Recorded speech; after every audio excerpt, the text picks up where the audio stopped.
In a quiet suburb of Ohio, a young woman named Emily moved into her first apartment.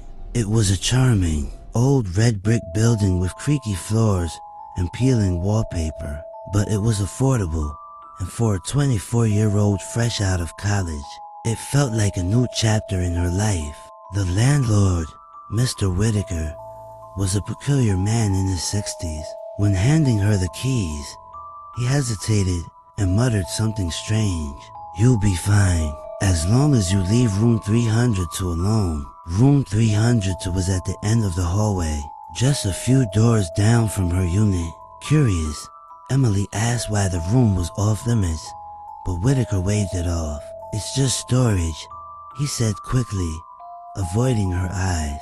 That night, as Emily unpacked her boxes, she couldn't shake the feeling of being watched. The silence of the building was almost oppressive. She hadn't seen any other tenants, and the faint hum of the hallway lights only added to the unease. The knocking. A week passed, and Emily began to settle in. However, every night at exactly 3:02 a.m., she heard a soft knock on her door. Knock, knock. At first, she thought it was a dream, but it kept happening. The knocks were always the same 3 deliberate taps followed by silence. One night, unable to resist her curiosity, Emily opened the door. The hallway was empty, but the air felt colder than usual, and there was a faint smell of mildew. She started asking around, trying to find other tenants in the building, but no one ever seemed to be home. The mailboxes were dusty, and the names on them were faded, as if no one had lived there in years. Then, she remembered room 302 point. Room 302. One late evening, after another round of the eerie knocks, Emily decided she had to know what was inside. She crept down the hallway, the dim light flickering above her. The door to room 302 was old and scratched, as though something had clawed at it repeatedly. Her hand trembled as she touched the doorknob. It was unlocked. The door creaked open, revealing a small, pitch-black room. The smell hit her first rotten and damp. Using her phone's flashlight, she scanned the space. The walls were covered in old, faded newspapers with cryptic phrases circled in red ink.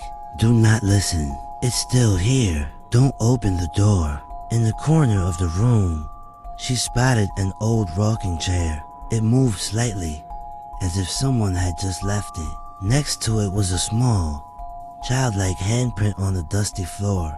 Then, she noticed something even more chilling, a dusty mirror leaning against the wall. Her reflection stared back at her, but it wasn't moving. The tenant in the mirror.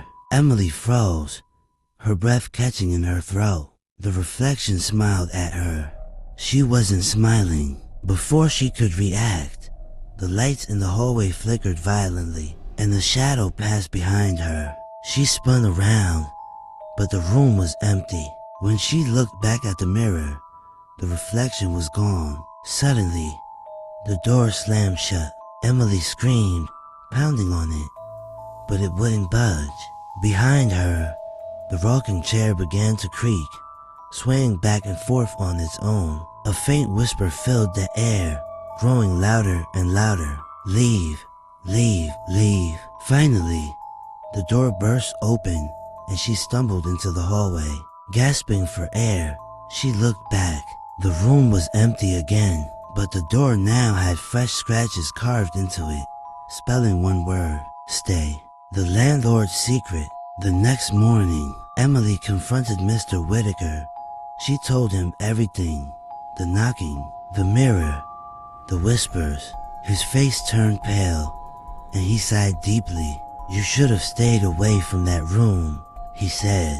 He revealed that room 302 had been the scene of a gruesome murder decades ago. A man had lived there with his daughter, but after losing his job and spiraling into madness, he took her life and then his own. Since then, tenants who entered the room reported seeing strange things, shadows, whispers, and worst of all, their own reflections behaving differently in mirrors. Most tenants left after experiencing the strange happenings, but a few never did. The final night, terrified, Emily decided to move out immediately. That night, as she packed her belongings, the knocking started again. Knock, knock. But this time, it wasn't at her door. It was coming from inside her closet. When she opened it, her heart stopped. Hanging inside was a small, child-sized dress, covered in dust. Her reflection stared back at her from the mirror inside. The closet's head tilted unnaturally to the side. "You shouldn't have looked," it whispered. Before the light in her apartment went out, Emily was never seen again. Months later, a new tenant moved into the building, greeted by Mr. Whitaker's usual warning: "You'll be fine, as long as you leave room 302 alone." Off the rocky coast of Maine, a solitary lighthouse stood defiant against the crashing waves of the Atlantic. For nearly 150 years, it had guided ships safely to shore, its light a beacon in the unforgiving darkness. Few ventured to the lighthouse itself except for the keepers who lived there, maintaining the light. Its latest caretaker, Elliot Grayson, was a retired sailor, a man who preferred solitude over the noise of the world. He had taken the job after his wife passed, seeking peace in the isolation of the sea. For 3 years, he lived alone, save for the occasional supply run or visit from the mainland inspector. But something changed one cold November night, a night so dark that even the moon refused to appear. The shadow in the fog. It began with the fog. Elliot was used to the thick, white blankets that rolled in from the sea. But this fog was different. It was darker, heavier, almost alive.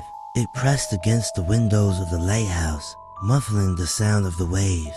The beam of the lighthouse barely pierced through it, as if the fog consumed the light. He first noticed it while doing his rounds. From the top of the tower, he peered into the swirling mist and thought. He saw a shape, a shadow moving across the rocks below. At first, he dismissed it as a trick of the light or a stray bird. But then he saw it again, closer this time. A figure tall and gaunt moving unnaturally through the fog. He grabbed his binoculars and tried to focus on it, but the figure vanished before he could get a clear look. The knocking. That night, as Elliot sat by the fireplace in the keeper's quarters, he heard it, a faint knock at the door.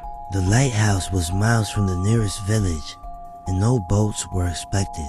Visitors were rare, especially at this hour. He grabbed his lantern and cautiously approached the door. When he opened it, no one was there. He stepped outside, the cold biting against his skin.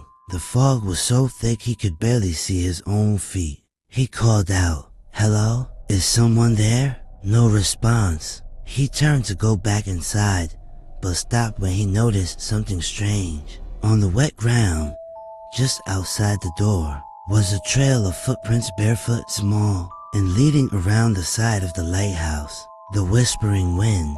Elliot followed the footprints, his lantern trembling in his hand. They led him to the back of the lighthouse, near the cliffs.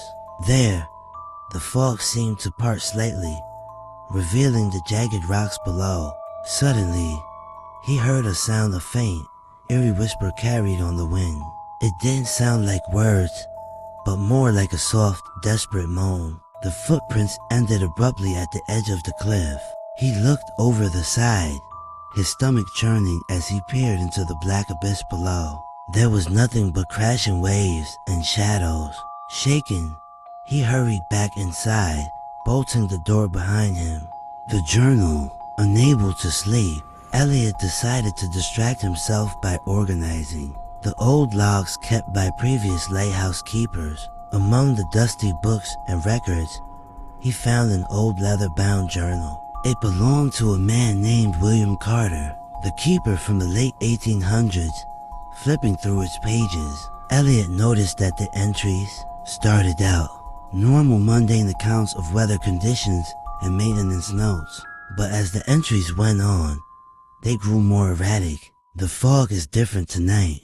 It feels alive. I saw her again, standing on the rocks, staring up at the tower. Who is she?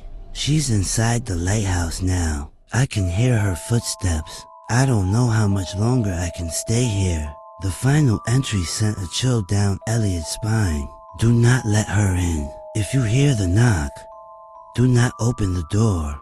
The woman in the fog. As Elliot set the journal down, the lighthouse suddenly went dark. The light, which had faithfully shone every night for over a century, had stopped. Cursing under his breath, he grabbed his tools and climbed the spiral staircase to the lantern room. The fog outside was thicker than ever, pressing against the glass like a living thing. As he worked to fix the light, he caught a movement out of the corner of his eye. There, on the rocks below, was the figure again. This time, he could see her clearly, a woman in a tattered white dress, her hair wild and matted. She stood motionless, staring up at him. Even from this distance, he could feel her gaze piercing through him. Suddenly, the foghorn blared, startling him. When he looked back, she was gone. The final visit. Elliot returned to his quarters, his nerves frayed. He poured himself a drink, hoping to calm down, but the knocking returned louder this time, more insistent. Knock, knock, knock. He froze, his mind racing. The journal's warning echoed in his head.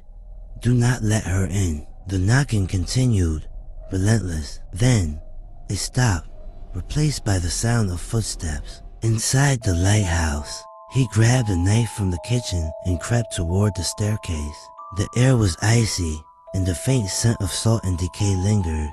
From the base of the stairs, he could see her, a pale, ghostly figure standing on the steps, her head tilted unnaturally, her hollow eyes locked onto his. Why did you open the door? She whispered, her voice echoing like the wind. Elliot stumbled back, dropping the knife. The woman moved closer, her feet never touching the ground. He tried to scream, but no sound came out. The missing keeper. Days later, the mainland inspector arrived for a routine check. The light had been out for 3 nights, and ships had reported the lighthouse's failure. When he entered the building, he found it empty. Elliot Grayson was gone. On the keeper's desk, the inspector found a journal and a single handwritten note. She came for me, just as she came for the others. Do not stay here after dark. The lighthouse remains operational today, now automated, but sailors still report seeing a figure in the fog, a woman in white, standing on the rocks, waiting.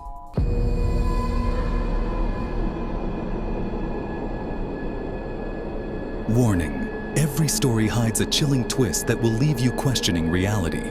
Whether fact or fiction, secrets unravel, mysteries deepen, and nothing is as it seems. Stay until the very last second to uncover the truth.